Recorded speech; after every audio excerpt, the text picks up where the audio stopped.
Thanks for clicking! Would-be homebuyers are being left in limbo, and only the Bank of Canada can save them.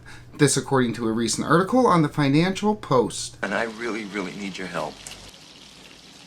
Indeed, the article makes the case that interest rate cuts are the biggest obstacle preventing homebuyers from entering into the market, even telling us that according to a recent BMO poll, 72% of Canadians are waiting for rate cuts before buying a home, which, as we'll see, is 100% exactly not what that poll says. Did the Financial Post contributors ever read the things they quote? I'm not doing too much. I am not doing too much. I am not. Full stop. Yet it's not just the Financial Post. As we've seen in poll after poll over the past few months, it's simply a matter of interest rates dropping, and then all of those would-be homebuyers flood into the market.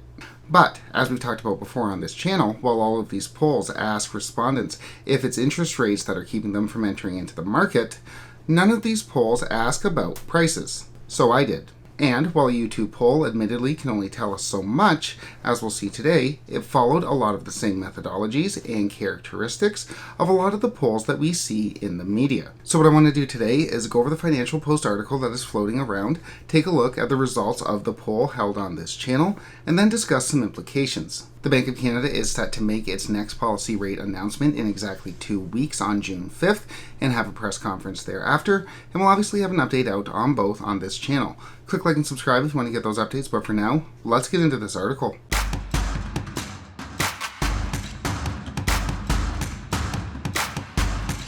Onto the article. As mentioned, the Financial Post article makes the case that there are tens of thousands of homebuyers just waiting to press the buy button, but are waiting for the Bank of Canada to give them a haircut.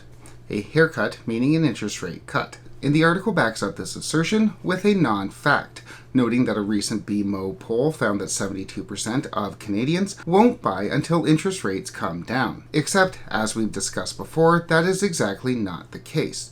The BMO article in question notes that 72% of aspiring homeowners are waiting for cuts, and that only 39% of the poll in question are aspiring homeowners. And that is a big difference between what the Financial Post is reporting and what the BMO poll actually says. If 72 of 100 people are planning on entering the market when the Bank of Canada cuts rates, that's an awful lot of people. But if only 39 out of that 100 want to buy a home in the first place, and 72% of them, or 28 people, are going to enter the market when the bank cuts rates, then that's a significant difference. 28 people entering the market when the bank cuts versus the 72 as reported by the Financial Post, that's almost a difference of half of the Canadian population. Now, I'm not sure if the contributors to the Post don't read these polls, don't understand them, or do this purposefully. You're getting one way or the other.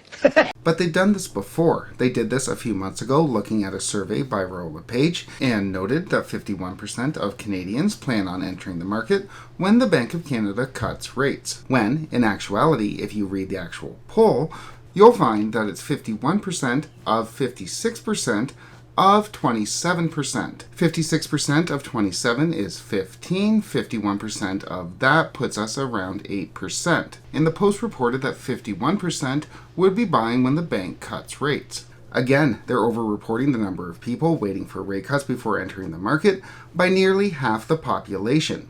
But so what? Once is a mistake. Two? Regardless, while we're talking about polls, let's take a quick look at the poll that I ran on this channel. As we've discussed before on this channel, one of the main problems with all of these surveys is that they don't ask about prices. They only ask about interest rate cuts. They don't ask if there's any other potential reason why buyers may not be buying. And this is in fact a problem, as these polls don't give a fully accurate picture of buyers' intentions. As such, I polled my subscribers, asking non-homeowners only if it was interest rates, house prices, or economic uncertainty that were keeping them from buying a home. And the poll found that 16% were waiting for interest rate cuts, 71% said home prices, and 14% said economic conditions, fear of a recession, etc. Clearly, according to this poll, 71% of Canadians are waiting for home prices to drop before entering the market, and only the Bank of Canada can save them. Raise interest rates ad infinitum, sending prices downward, saving the housing market. He lies. He lies.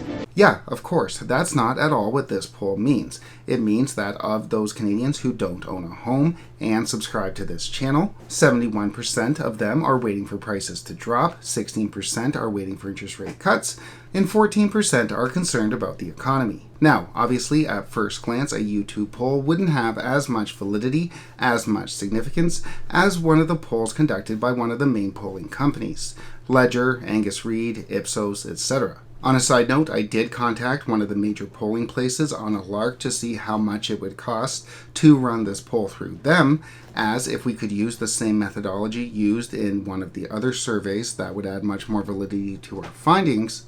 But the cost of that poll was going to be over $10,000. I need your credit card. But that does kind of make sense, doesn't it? If some of these outfits are going to pay upwards of $10,000 to get this research completed, then that research is going to say what these outfits want it to say. What's my ad? Regardless, I was able to poll 1,000 non-homeowners on this channel, and the BMO survey was able to poll 2,500 respondents, 39 of which were non-homeowners, or 975 people. So we basically had the same amount of people. Rural LePage spoke with 27% of adults that had been active in the market, 27% of a sample size of 1,569, or 427 people who may want or have sought to buy a home. So the poll on this channel actually had more respondents than that of the Rural LePage poll. It had the same amount of respondents as reported by the BMO poll, and no one paid the respondents on this channel to take this survey. Now, admittedly, that doesn't mean that this poll isn't biased. It certainly is. Viewers of this channel, all things being equal, are probably more skeptical about what they hear in the media about the real estate market than the population at large, and probably have a relatively more negative view of the real estate industry.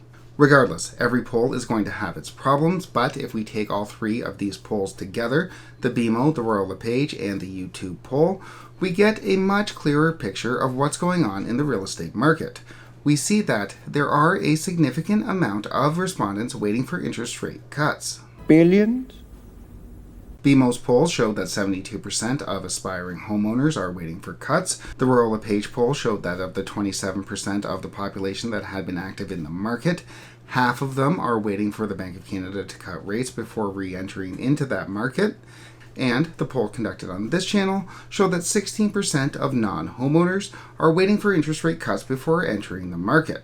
Even if we take the lower number out of all those polls, 16% of non-homeowners are waiting for interest rate cuts to enter the market, that's not insignificant. Add 16% more sales to last month's sales data, and April's real estate data looks a lot better. Sean Cathcart would be doing Sean Cathcart wheels if sales were up 16% more.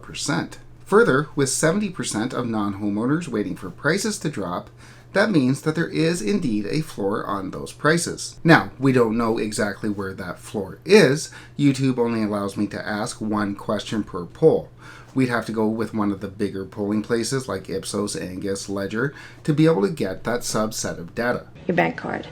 Now, to be fair, the article in question does go over some of the reasons why prices are going to stay high, including immigration, lower interest rates, higher interest rates, incomes running hotter than inflation, and strong stock markets, ultimately concluding that the markets probably won't see house prices fall. But that's a discussion for another time and has very, very little to do with buyer intention, which is what all these polls are at least purporting trying to uncover. With that said, as we've seen today, the real point is that the media does not need to misrepresent these polls. Polls should be asking the real questions, but if they're not going to look for that breadth in order to try to capture the full picture of what's going on in the real estate market, the media could still very well report on them accurately, showing that a large portion of the population, even if it is 16, 70, 20%, are waiting for rate cuts before entering into the market, and still be able to push their agenda, still be able to push the notion that home prices could take off when the Bank of Canada cuts rates. The poll that I ran on this channel does support that narrative, but it also gives a much more clear picture of what is actually going on in the market.